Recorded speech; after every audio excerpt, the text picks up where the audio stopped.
Oh hi, I didn't see you. I'm Mona Denium. Welcome back. Well, you asked for it, so you got it. We have a new wig tutorial today. Today you're going to learn how to make this. We're going to do it completely different by boiling and foiling our hair. No steamers, no curlers, no curling irons. Can you believe it? And as per usual, we're going to make this with some jumbo braids. I made this with 6 packs. Use 7 for good measure. To curl this masterpiece, you're going to be doing it with foil. Other things you'll need as usual: a canvas head and stand, a teasing comb, another comb, and possibly another comb. Pearl pins via bobby pins. I still don't know where else you get them. Hot glue and a glue gun. Our handy dandy lace front wig cap. Bamboo skewers. Did I say parchment paper? Hairspray, a blow dryer, and whatever else you think you'll need to style with. Anything else I forgot will appear in magical bubbles here. What'd I forget? You'll need a cotton-based yarn or something else to tie bundles with that won't melt. Make sure you're using Conicolon, Afro, or Henlon hair or better. Of the most common jumbo braid brands you'll find, Bobby Boss is not one of these and it will melt. Alright, let's get started. First, we're going to cut and tie our hair into sections. Take each pack of hair, cut it in half, then divide it into 8 even sections. Tie each section off on the end you want to be rooted. Make sure that whatever kind of string you're using is cotton or something that won't melt. Do not use acrylic yarn. Take sheets of foil and roll them into loose tubes. Keep in mind the skinnier it gets, the smaller and frizzier your curls will get. Fold the foil in half, place the rooted area up top, and weave the hair back and forth.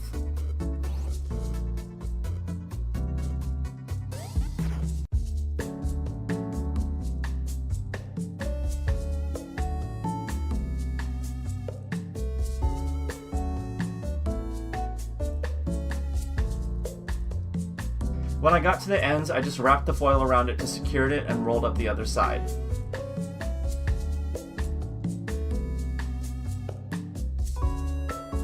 Before you cook your hair, make sure you do a test section first to make sure it can handle the heat. Bring a pot of water to a full boil, then turn off the heat. Submerge a couple bundles at a time for 15 seconds. Remove them and strain any extra water you can get out. A lot will probably be trapped in the foil. Time to dry these puppies, but how, you ask? In the oven! Okay, disclaimer, do not burn your house down. All ovens do not heat the same, or evenly for that matter. This is what worked with mine. Be cautious and start on low heat. Okay, scary stuff, I know, but stay with me. We're going to make some crinkled foil sheets to lay the hair on in the oven so it doesn't lay directly on top of a hot rack or a pan. These will conduct little heat. Set the oven to 220 to start with. On my test batch, I had 6 bundles in the oven at 220 for somewhere between 2 to 3 hours.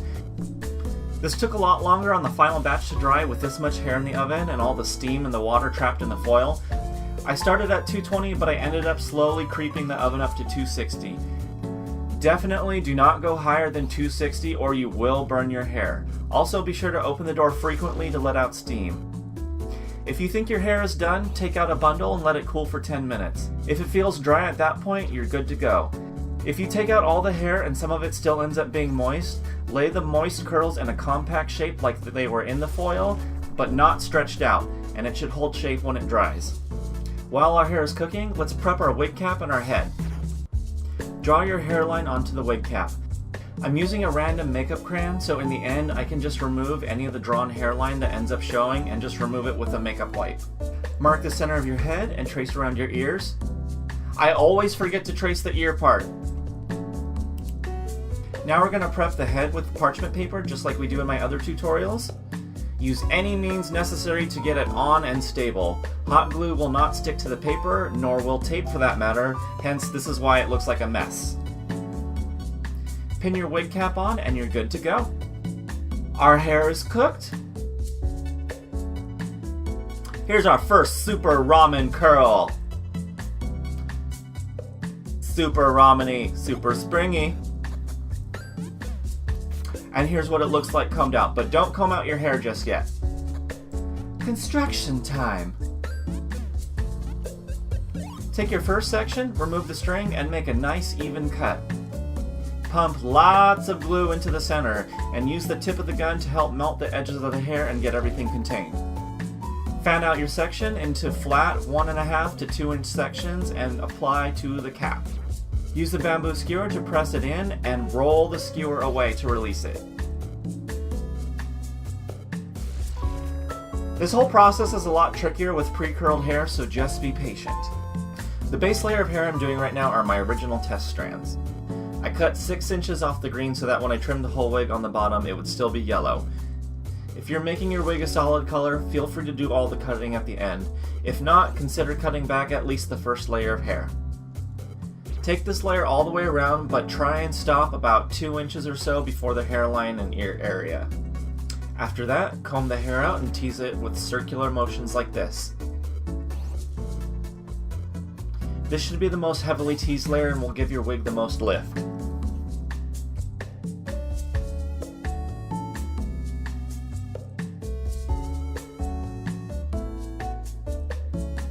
Apply your second layer just like you did the first. This one shouldn't need as much teasing.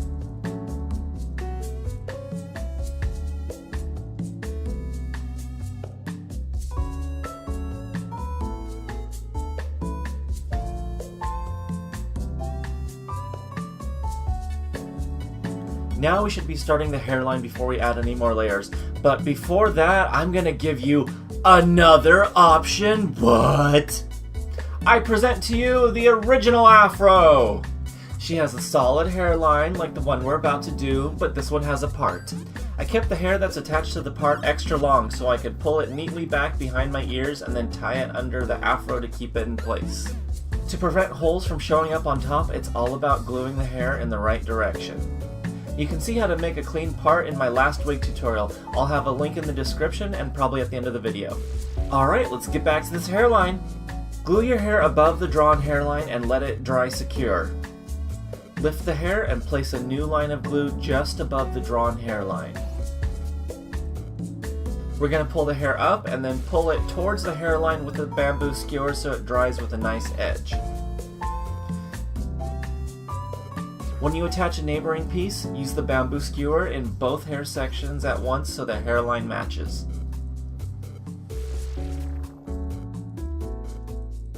After you've completed this layer, put another row behind this layer for coverage.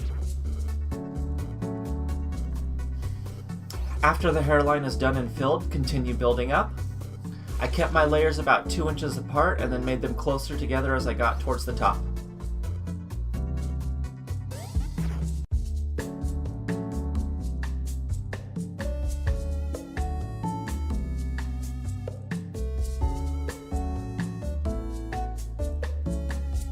Alas, I ran out of my 6 packs of hair, but never fear, we're not even going to see this part when it's all done. Finish combing out all the hair and comb it back.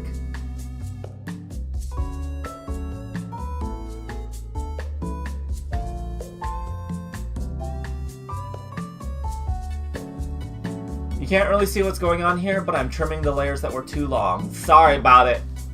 Alright, now that you've got some kind of giant RuPaul hair, let's style it. Ideally you want 3 hands for this, but I guess we'll just have to make do. Take a large brush and comb and stretch the hair upwards. Hit it with hairspray, then hit it with a blow dryer on full blast with warm heat. You can get away with using hot heat on the hair, but be careful, it'll soften the glue on the hairline and it might lift it. Right now the goal here is to get the hair out of the face. Blow drying it with warm or hot will also lightly straighten your hair and make it shinier. Take the hairline layers behind the first layer and then tease them towards the hairline to get them to mix up. Hairspray and add heat when desired. If that hole on the top had been filled, this wig could have gotten even more height. From here on, tease and get whatever volume you need. The rest of the styling is better off done on your own head.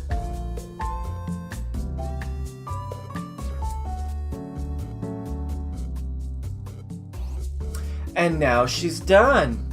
I pinned down some of the places, added the decoration on top to keep that section back, and we're done! I hope you enjoyed the tutorial, I hope it was worth the wait, I hope you go enjoy the rest that the Topengaverse has to offer. I'll see you next time, bye! Check out my other series and performances by clicking on the end screens or in the description below. Follow me on Instagram for more dragon crafts, at Miss Mona Denium. Be sure to like and subscribe. See you next time.